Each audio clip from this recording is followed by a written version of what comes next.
Hello again, it's me, Kate, and welcome back to my travel vlog.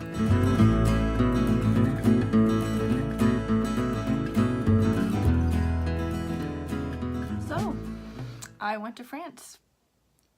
Now I can really say that. I've been home for about 2 weeks now, and so I wanted to kind of update you on how I'm feeling since I've been home. So overall, am I glad I went? Yes.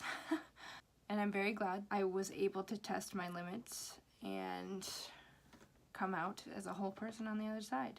I think everyone should do that at some point. It doesn't have to look like a study abroad trip to Le Mans, France, but it could.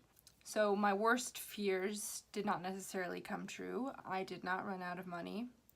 Did I use incorrect French words, grammar? Oh yeah, plenty of times. But for the most part, I was really able to get by. There were some moments that were really humiliating, like in the moment. There was a time when a couple of my friends and I from the program went into downtown Le Mans just to explore and things like that, and we were getting hungry, so we stepped into the one cafe that happened to be open on a Sunday.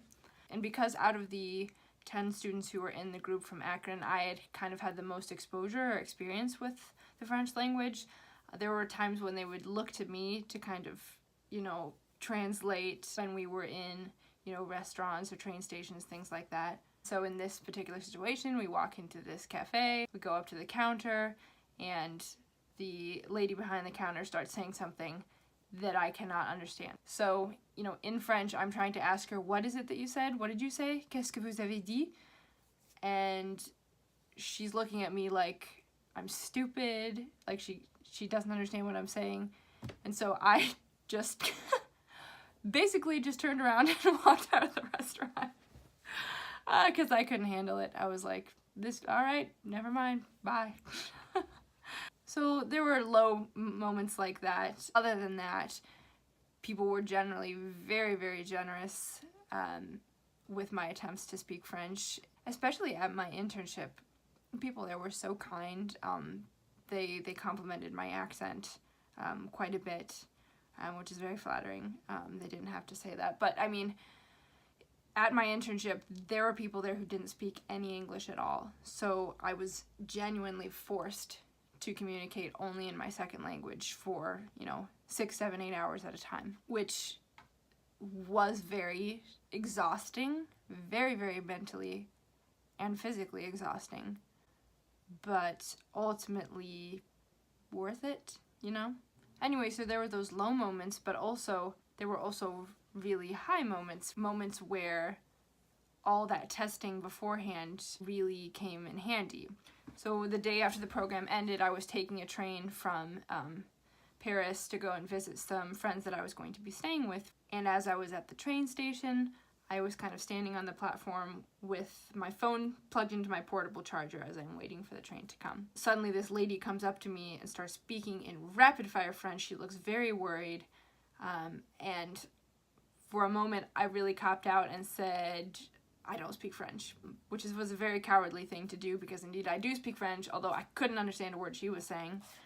And so she starts communicating with me in broken English saying, can I use your charger? She was saying her son was at home by himself, her phone was dead, so she couldn't call him to tell him that she was going to be late coming home, and she had a crying baby with her. So I was just kind of flabbergasted, and I was like, all right, you can use my charger. So she ended up riding with me on the train all the way almost to my destination, and we conversed in French, like pretty much the whole train ride, and she was just asking me about my life and things like that. So, that was really a really cool experience that if my French had not improved over that entire month being a part of this program, then I might not have been able to meet this woman and be able to help her out in this moment of crisis. So that was kind of cool. And I will say, after being home for 2 weeks, the thing I miss the most is the food. The food. Nothing over here that I've eaten has been as wonderful as even the cheapest sandwich that I ate in France. It was just, the bread, the pastries, the wine. I got that wine for $3. You're never gonna find something like that here. Oh. So I guess then in the end, my advice is to do something that scares you. It may end up scaring you even more initially, but if you push through it, you're going to come out of the other side alive and with a lot of stories to tell and a lot of good food eaten and a lot of memories made. So I really hope you liked a lot of my videos. I'm going to be putting up a couple of additional ones of my travels after my study abroad program ended. And if you want to check those out, please do. And now, if you'll excuse me, I really must get back to planning my next trip.